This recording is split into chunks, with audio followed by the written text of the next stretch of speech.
Alright, welcome to SoFlo TV again, everybody. It's your host with the most. Let me start this video off by saying shout out to Troy Ave, man. Shout out to Troy Ave. I watched that Breakfast Club interview, and you bird brain ass niggas, you are going to actually continue to kill yourselves instead of maturing. And I mean maturing mentally, not age-wise. Because age doesn't make you a man. We got big old grown-ass 40-year-old, 50-year-old men out here still sagging their pants, still talking shit, and still living foul as hell, right? And hiding behind old G code and streets and all this other stuff. Listen, Troy Ave said some of the realest stuff on that Breakfast Club interview. I seen all over social media why what's his name, Charlemagne the God, didn't interview Troy Ave. He opted to stay out of the interview. Then I think Charlemagne came around and said he just didn't interview him because he wasn't working that day. And people trying to make a big deal out of it. My son came on and said a whole bunch of other shit that was neither here nor there. You know what I mean? Here's my thing about Troy Ave. Troy Ave is somebody that I know personally. Like, the kid is from Brooklyn, right? And he used to cut his hair at Vernon is Here on Union between Bedford and Franklin. Vernon used to be his barber. And Vernon is probably still right there in Brooklyn between Bedford and Franklin and Crown Heights, right? That's Troy Ave's barber as a kid. Troy Ave used to come in the barbershop and get real knowledge because we all came up under Vernon. We was all younger. Vernon, a grown-ass man. And he used to teach in his barbershop. The realest stuff is, when you hit a certain age, we come from a certain background, right? None of us was born with silver spoons in our mouth, else we wouldn't have been living in Crown Heights, Brooklyn right there, especially in the part where we were living at, right? We go through the struggles, and then we come out of the struggles, and we find better for ourselves. Why the hell should we continue to perpetuate all the stereotypical bullshit that we were actually living and thinking we were doing something positive after finding out that you weren't? If you found out that what you've been knowing and been taught all these years and what you've been doing all these years is self-destructive behavior and is the type of stuff that leads to the penitentiary or leads to the grave, why the hell would you continue to do it after the light came on in your head then?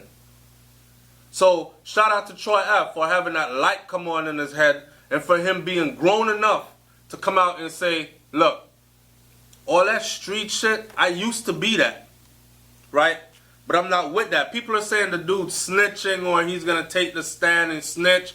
And Troy's over there trying to explain, but he can't talk too much about his case. Now, someone said, look, all what happened was Troy Ave was beefing with Taxstone and they met up at that place where all that shooting took place. Remember when Troy ended up getting locked up for that?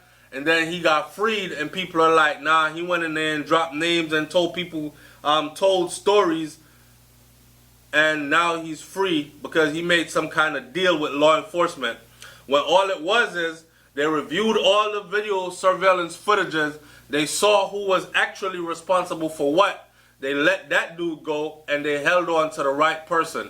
Now, only thing that's needed for that right person to do some prison time behind what he did is for Troy Ave probably to have to take the stand and testify. Now, when Troy was on the Breakfast Club and he's saying, look, if it come down to it being either you or me, pretty much it's going to be you. And out here, people tend to forget that survival of the fittest is the code. Not only that, but self-preservation is the code. Like, why the hell would I not tell on you? Me and you didn't do no crimes together. The dude even broke down, Troy even broke down what snitching is. He said exactly what I said before that snitching is. Look, if you and your mans and them did something, right? Alright, boom, we went and go rob a bank, right? We got the money, we split the money up, you went right, I went left. I got caught. I'm not supposed to mention your name or nothing. Right? If I do, that's snitching. And of course, you got a lot of people that's like that. Because as soon as, when they squeeze you in that room and they put that pressure on you, everybody is G'd up. Everybody is gangster. Everybody is the toughest whatever walking. Right? Big killer, all this other stuff. When them boys put the handcuffs on you and put you in that little room and ask you if you want your last cigarette, majority of people that go in that room tell. So we out here fronting like everybody is all 100 and all this other stuff. Most of y'all snitches anyways.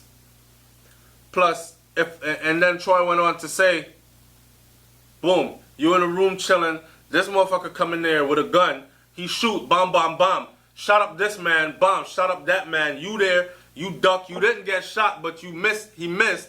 But now police asking you, and you supposed to just keep your mouth shut. That's not snitching if you tell. I know who came in here and shot up the place. I don't know him. I didn't do no crimes with him. He came in here and he killed 2 of my partners, so I'm going to talk. Right? That's not snitching. We have that shit all messed up, man, and we're the only people as a race of people actually that probably have that shit all twisted in that way. Right? So shout out to Troy Ave for being mature enough to get past all the bullshit. I love the fact that he was there talking to DJ Envy and Troy was like, I just closed on a house. You talking about a kid from Brooklyn that's talking about how big houses out in the sticks. I just closed on a house. He's over there talking about with DJ Envy, and you know DJ Envy live in $1 million house, and he in DJ Envy's neck of the woods talking about what chandeliers you think I should put in my walkway, in my foyer. The fuck you know about a foyer? When you in Brooklyn, all you know is what? A vestibule. What you know about a pissy elevator, staircases, and alleyways, right? And you elevate above that, and you talking about $1 million homes off in the suburbs and a foyer, and chandeliers hanging in the foyer. Mature, man. Mature. The sad shit is, not a lot of our people are going to. They'll continue to perpetuate that stereotype, and it's going to lead them all. That's why the prisons stay full with our kind. Right? Let me close this video out by saying this. I notice how every dude that ever did prison time always come home and talk about some gay shit that they seen happen behind prison walls. Yeah, they up there fucking with the homos, and they bent this one over and fucked them this way, and they did this. But they never talk that shit happened to them, or that they were a part of, and they were up there messing with the homos in prison also. Everybody comes out a gangster and tough, and I did 10 years, and I did 8 years, and I was never down with that shit. Come on, man. You need to come home and tell the truth, right? So it'll deter a lot of these youngsters from actually sitting there, wasting their life talking about how gangster they are and walking around out here doing stupid stuff, because it's no fun when you're 18, 19, 20 years old and a judge says you got 20 years before you come home. And you 20 years old looking at doing the best parts of your life in prison. All of that stuff's about to happen to you. And a lot of y'all go in there and voluntarily get involved in all that stuff. You know what I mean? So, wise up. That's all I can tell you is wise up. And again, let me close this one out by saying shout out to Troy Ave. A real, you know what, nigga. Not nigger as in ignorant, but nigga. Never ignorant, getting goals accomplished. Nigga. I'm out. Peace.